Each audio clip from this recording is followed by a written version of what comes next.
Hello and welcome back to our Literature channel's UGC NET Literature Concept Series. I am Kannan Prasad and today we are exploring another essential concept in poetic devices and forms that has appeared in previous UGC NET exams. Today's concept is Petrachan Sonnet. This concept appeared in the January 2017 examination and falls under our poetic devices and forms cluster. Let's examine Petrachan Sonnet.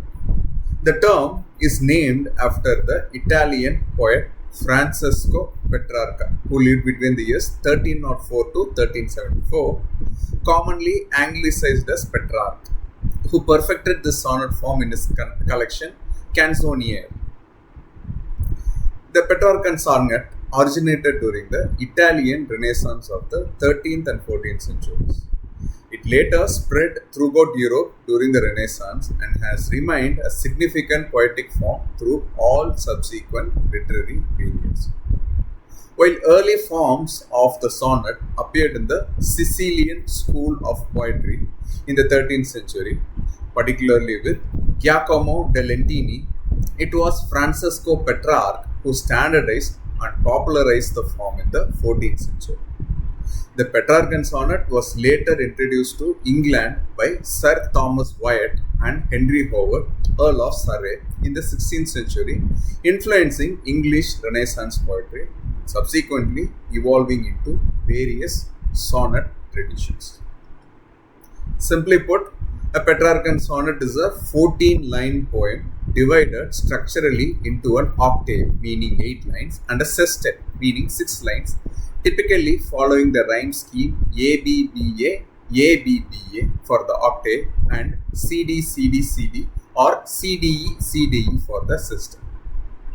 Key features of the Petrachan sonnet include 14 lines of iambic pentameter, clear division between octave and sestet, traditional rhyme scheme of ABBA, ABBA for the octave, flexible rhyme schemes for the sestet CD, CD, CD or CDE, CDE or CDD, CDE, etc.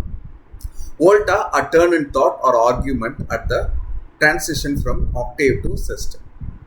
For UGC NET, remember that Elizabeth Barrett Browning's Sonnets from the Portuguese represents a notable collection of Petrachan sonnets in English literature as referenced in the January 2017 examination.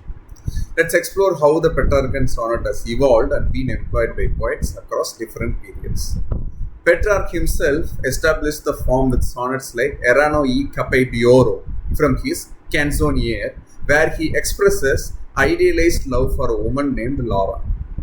The octave typically represents a problem or emotional situation, while the sestet offers a solution or reflection. John Milton adapted the Petrachan form for English in works like When I Consider How My Life is Spent, maintaining the Italian rhyme scheme while exploring spiritual themes rather than romantic love. The octave describes his struggle with blindness, while the sestet offers consolation through faith. William Wordsworth revitalized the form during the Romantic period with the poems like The World is Too Much With Us, using the octave to lament humanity's disconnection from nature, and the sestet to express a longing for mythological pagan sensitivity. Elizabeth Barrett Browning's Sonnets from the Portuguese contains 44 Petrachan sonnets chronicling her romance with Robert Browning. Her famous sonnet number 43, beginning, How do I love thee? Let me count the ways, follows the traditional Petrachan structure while exploring depths of personal love rather than the distant adoration of Petrarch's original sonnets. In the modernist era, Edna St. Vincent Millay maintained the Petrachan form in sonnets like What Lips My Lips Have Kissed, though applying it to themes of transient love and female sexuality that would have been unfathomable to Petrarch. Contemporary poets continue to adopt the form. Claude Mackay's If We Must Die uses the Petrachan structure to express political resistance, demonstrating how the form's argumentative structure can serve purposes far beyond its original courtly love tradition. Now let's test your understanding with a quick quiz. Which of these best describes the structure of a Petrachan sonnet? Option A, 14 lines divided into 3 quatrains and a concluding couplet. Option B, 14 lines divided into an octave and a sestet with a volta between them. Take a moment to think about it. You can pause the video if you want, and the answer is B. The Petrachan sonnet consists of 14 lines divided into an octave and a sestet, with a volta or turn in thought occurring at the transition. Option A describes the Shakespearean or English sonnet structure, which differs from the Petrachan model in both its division and typical rhyme scheme AB, AB, CD, CD, EF, EF, GG rather than ABBA, ABBA, CD, CD, CD. Remember, the Petrachan sonnet is a 14-line poem with an octave and sestet typically following the ABBA, ABBA, CD, CD, CD rhyme scheme as exemplified in Elizabeth Barrett Browning's Sonnets from the Portuguese.